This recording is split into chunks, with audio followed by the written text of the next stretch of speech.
त्यो पैसा पाउँदै थियो, महिनामा 1000 पाउँदै थियो। अहिले त्यो पैसा पनि पाउनु बन्द भएको छ। आउने बाटो पनि छैन। मेरो घरमा छोरा पनि छैन, एउटा भएको छोरा पनि बित्यो।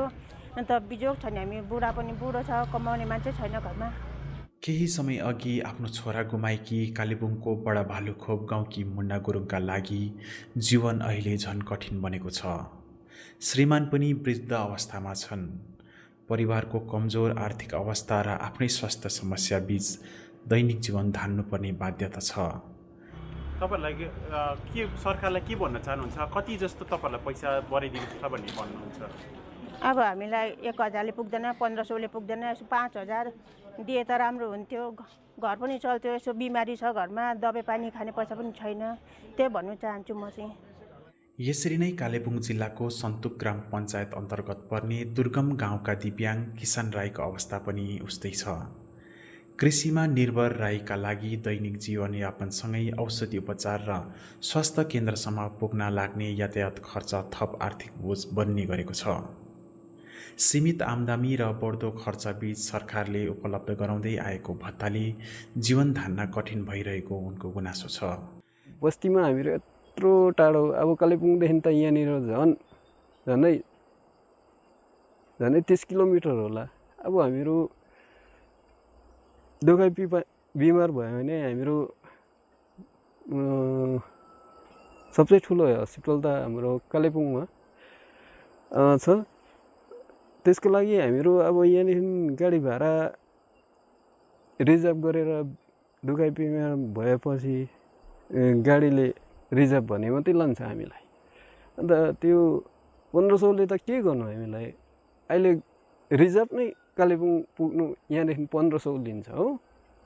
अन्त त्यो भाडा दिनु कि हामीहरू कालेबुङ हस्पिटलमा एडमिट भयो भने दबाई किन्नु पर्यो।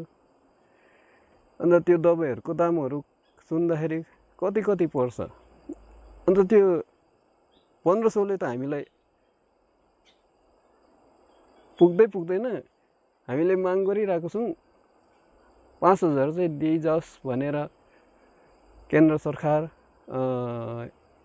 स्टेट, सेन्ट्रल मिलेर चाहिँ हाम्रो ह्यान्डिक्यापको मागलाई, पेन्सनलाई बढाएर अघि लैजाओस् भन्ने हाम्रो चाहिँ घोषणा छ। कालेबुङ जिल्लामा करिब 5000 भन्दा बढी दिव्याङ नागरिक रहेको बताउँदै कालेबुङ अपाङ कल्याण सङ्गठनले सामाजिक सुरक्षा भत्ता बढाउनुपर्ने माग गरेको छ। सरकारले भत्ता 1000बाट 1500 रुपियाँ पुर्याउने घोषणा गरे पनि हालसम्म खातामा रकम नआएको सङ्गठनको भनाइ छ। बढ्दो महँगी, उपचार र दैनिक खर्चलाई ध्यानमा राख्दै भत्ता 5000 रुपियाँ पुर्याउनु पर्ने मागसहित सङ्गठनले जिल्ला अधिकारी मार्फत पश्चिम बङ्गाल राज्यका मुख्यमन्त्री समक्ष ज्ञापन पत्र बुझाएको छ। साथै सङ्गठनका सदस्यहरूले कार्यालय अघि हातमा पोस्ट कार्ड लिएर धरना प्रदर्शन पनि गरेका थिए।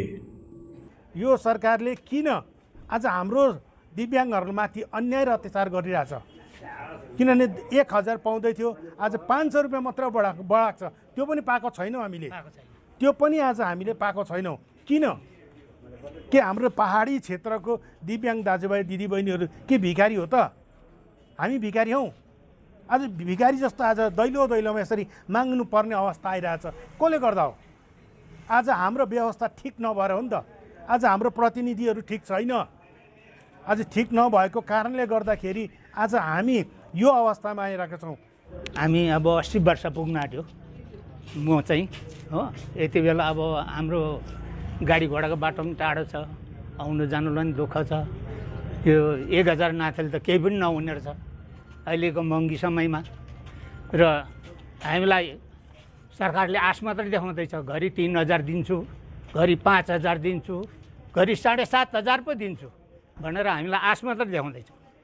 र जुन हिसाबमा ह्यान्डिक्याप पाउनुपर्ने 5000 रुपियाँ, यो चाहिँ एकदमै सही हिसाबमा हामीलाई एउटा कुछ न कुछ गुजिरहेको हुन्छ हाम्रो ह्यान्डिक्यापहरूलाई।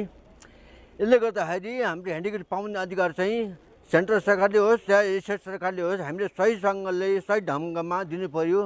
जुन पाउँदै गरेको 1000 भत्ता पनि अहिले टाइममा पाएको छैन। त्यो पनि एकदमै बिलमा भएर गएको छ।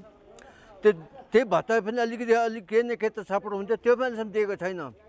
र हामी अझै पनि अनुरोध गर्दैछौँ जिल्लापाल महोदयको मार्फत हामीले बङ्गालको मुख्यमन्त्रीज्यूलाई पत्र पठाउँदैछौँ र यो पत्र कुनै प्रकारको सुनवाई भएन र यसको हामीले कुनै जवाब पाएनौँ भने हाम्रो सेकेन्ड यानि कि दोस्रो चरणको पनि आन्दोलन छ। त्यो दोस्रो चलनको आन्दोलन चाहिँ 600वटा पत्र 300वटा हामी देशको प्रधानमन्त्रीलाई र 200वटा चाहिँ हामी हाम्रो बङ्गालको मुख्यमन्त्रीलाई 100वटा चाहिँ हामी हाम्रो सोसल वेलफेयर डिपार्टमेन्टलाई पठाउनेछौँ। यो चाहिँ तपाईँले बुझिदिनुपर्छ। र आज हाम्रो दिव्याङ्ग भाइ बहिनीहरूको 500 रुपियाँले गर्दाखेरि केही हुँदैन, बरु त्योभन्दा राम्रो तपाईँहरूले लानुहोस्, फर्काइदिनुहोस्, हामीलाई गरी खाने बाटो दिनुहोस्। दुर्गम गाउँदेखि जिल्ला प्रशासकको ढोकासम्म आइपुगेको यो आवाज केवल भत्ता वृद्धिको माग मात्र होइन, सम्मानपूर्वक बाँच्न पाउने अधिकारको माग पनि हो।